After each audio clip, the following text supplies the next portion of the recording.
I believe you're moving in the right direction. Thank you. Thanks. Just following up on some of the questions my colleague Legislature has brought up. In terms of summonses, which community received the most summonses in 2021? Summons dated, number 1 community was Massapequa, number 2 was Levittown, number 3 was Hicksville, number 4 was Jericho, number 5 was Plainview. You can stop. I was going just for number 1 and number 2. Okay. So number 1 and number 2 are? Massapequa and Levittown. Okay.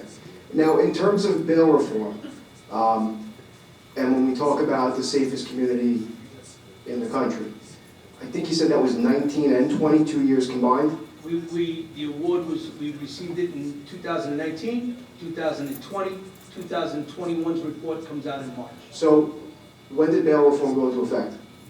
2020, January of 2020. So, March. okay. I'm sorry, I missed the last part. January 2020. And so we don't know yet, in terms of 2021, who identified as the safest community. That's correct. Okay. All right, thank you. Oh, please say it. Thank you. Commissioner, I would like to thank you and all the officers for the hard work to make sure we have a safe community. I think it's a great start.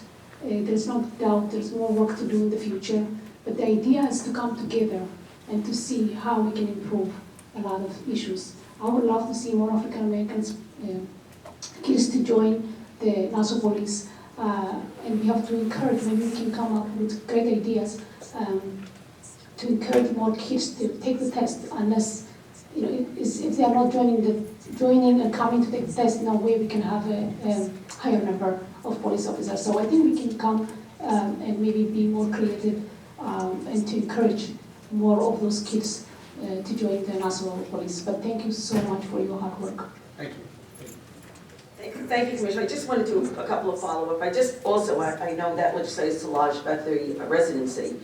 I know that one of the issues we have with the jail, with our correction officers, is trying to get enough candidates to take the test and pass and become correction officers. And one of the drawbacks we had over the year was that they were required to be Nassau County residents, and we actually have submitted requests to allow us to hire from outside Nassau County so that we have a greater pool of people.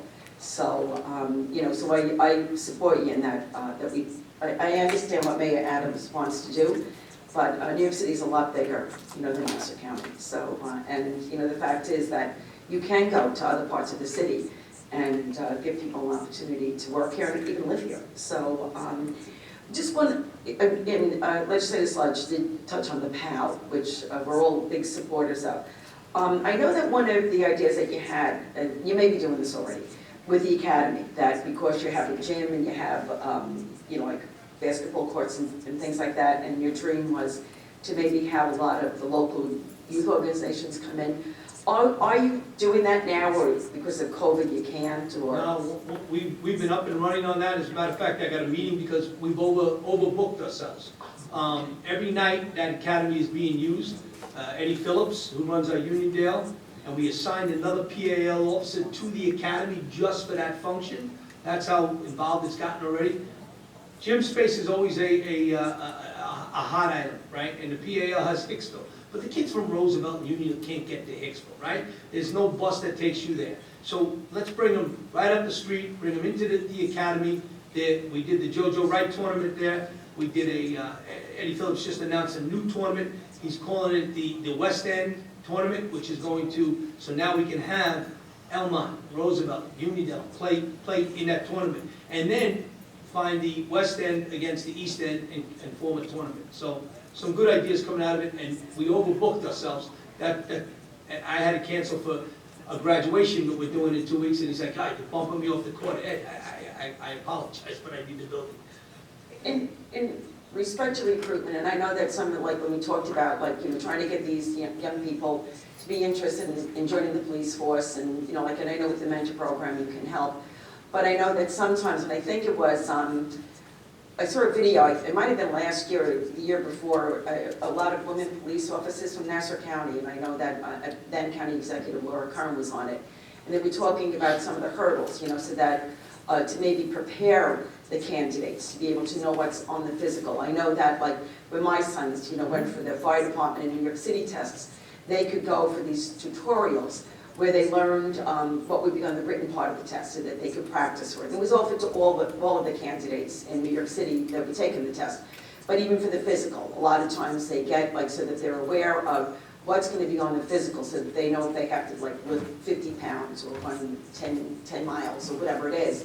You know, that might be something that, are we looking at that to sort of like provide these type of training sessions, free training sessions, so that if a student, like if somebody wants to do it, they are better prepared for taking the test. Already done in the mentoring program, and when we notify you now to take the physical, we notify you that you can reach out to one of the groups there, and they will provide that training to make sure that you're prepared to take that test with the best ability. So, and then in the next group, it's going to be all of a different process, because we're going to offer test-taking, the best ways you can put it, test-taking techniques before the exam to help kids out.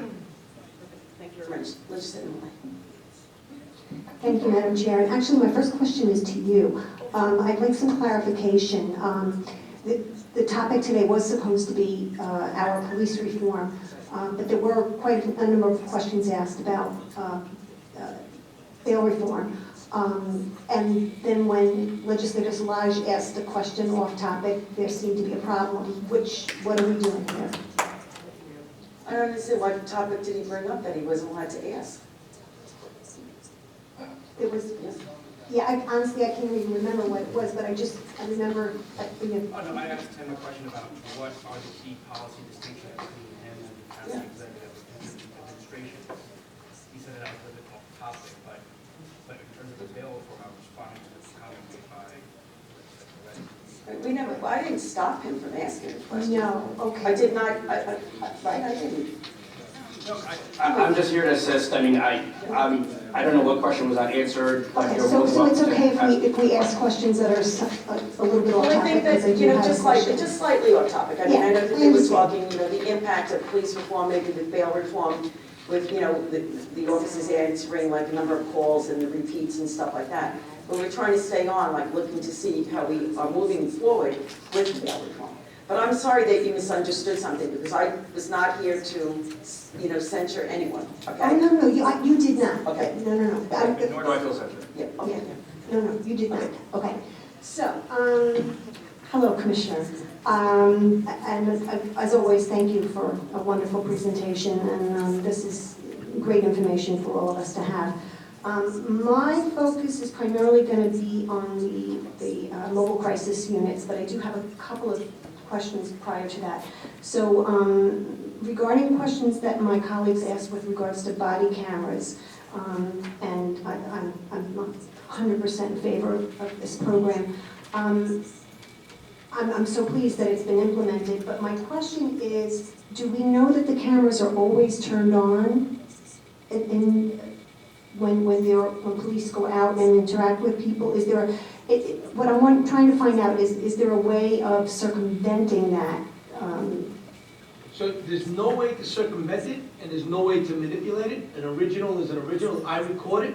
It's in here.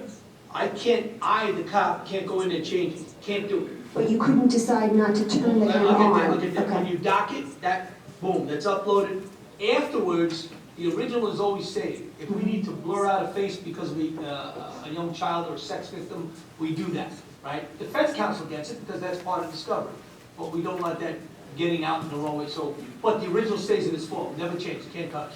So as far as, I don't know what I don't know.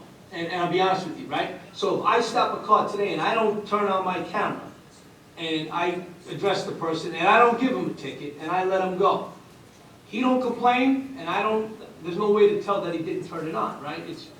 But what we do know is when we go back, and that person does make a complaint, and there is no video, now he's got to answer, he's going to be disciplined, right? Why didn't you turn the camera on? And look, the fact that he said, look, I just saw this thing, I wanted to stop and give him a warning, yeah, but the person made a complaint, so now shame on you. You should have turned the camera on. They know that any interaction with the public, they must turn the camera on. There is flexibility when you're there and the camera's on and you need to speak to the supervisor, step away from the defendant, somebody else, you can turn the camera off. That's a private conversation. It doesn't get recorded. But then when you go back and you're interacting with the subject or the public or the domestic victim, the camera's gotta be on. Okay, thank you, that gives me some reassurance, because that makes sense. Yeah, 100%. Yeah. Okay, so. Right, so now I'm going to mobile crisis. Okay. And questions about that.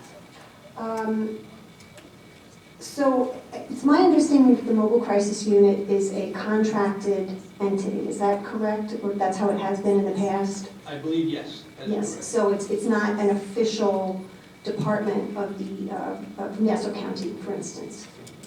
I can't answer, I really don't know the answer. I believe they are contracted, and they're under, but they don't answer to the police department, let's put it that way. Okay, and if I'm remembering correctly, the additional funding did come from the county to hire the additional social workers.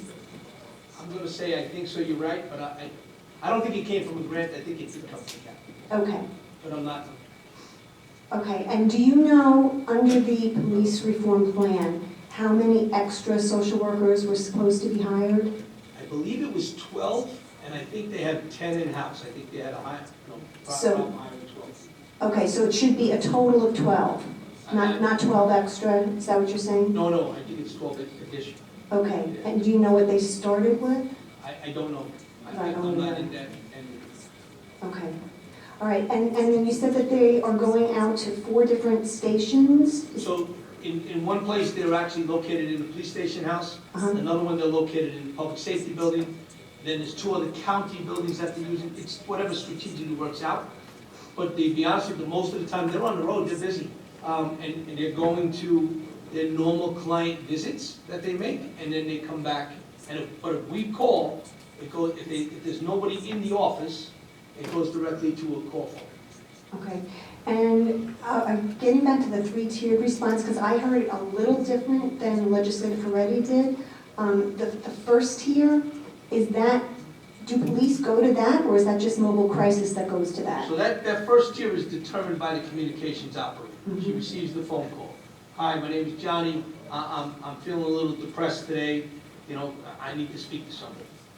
If you like, John, we're gonna connect you, and they ask a couple of questions. We'll connect you with mobile crisis. We stay on the line. We don't disconnect and push it. So we stay on the line, mobile crisis answers. Hi, I got John on the phone, he'd like to talk to somebody. Who is this? Johnny Smith. Oh, John, from Maple Avenue? Yes. How are you today, John? Good, you know, I didn't take my medicine today, but, okay. They'll turn around and they go, we know John Smith, he's a regular with us, we'll take care of it. Okay, great, thank you. There's no threat, no suicide, no harming nobody, no weapons. We know the history from the calls, because 9/11 tells us, boom, that they got it. The second thing is John is threatening to kill himself. That's a dual response. If John is causing damage to something in the house, that's a dual response, but police priority. If John is threatening to hurt somebody, that's police priority with a notification to MCAP. Okay, I understand.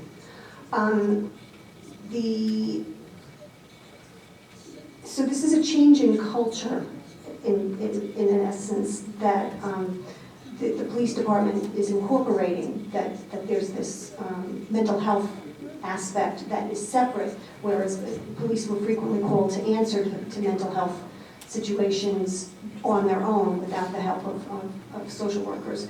How is that going? I mean, do you think it's being accepted as the way to go, or is there any resistance, or is there anything that needs to change to make that a smoother transition? What do you So I think? go back to that response, you don't know what you don't know? Yeah. The first tier, cop didn't know he was getting called, because it didn't go that way, right? The second tier, the dual response, we're 99.9% always gonna be the first ones on the scene, because, you know, they're not responding in lights and sirens, they're coming as a response. And when they get there, we've worked with them several times, and with our ESU guys there, and many times they've said to the ESU, you take this. We know them, so we're learning from each other, 100%. There's no environment that they're controlling that's going to allow someone to get hurt, right? Because it's a dual response, we're there. And if we make the decision and we override them because of a safety issue, we can argue about it later, but we get the individual to the hospital. But the discussion has been very good working between the two. Our ESU Sergeant Favor and Sergeant Papa, They said it's been no problems, and our cops are fine. Our cops don't want to spend their time in the hospital. They want to be out on patrol, so they're okay with it too, but they also want to make sure that everybody's safe before we make that decision.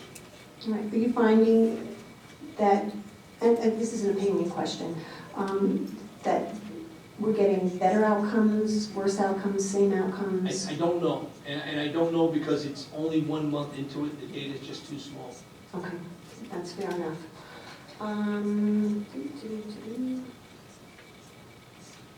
Okay, and so now this is slightly off topic. So there have been several major arrests with regards to guns being seized, and, and I think we can all agree we want guns off the streets. Are there any plans to do anything like gun buybacks or moving forward to try to get even more guns off the streets? So we did a gun buyback. We always try to do one around Thanksgiving, right? Give some people some holiday money and get those guns off the street. We will do another. We try to do them twice a year now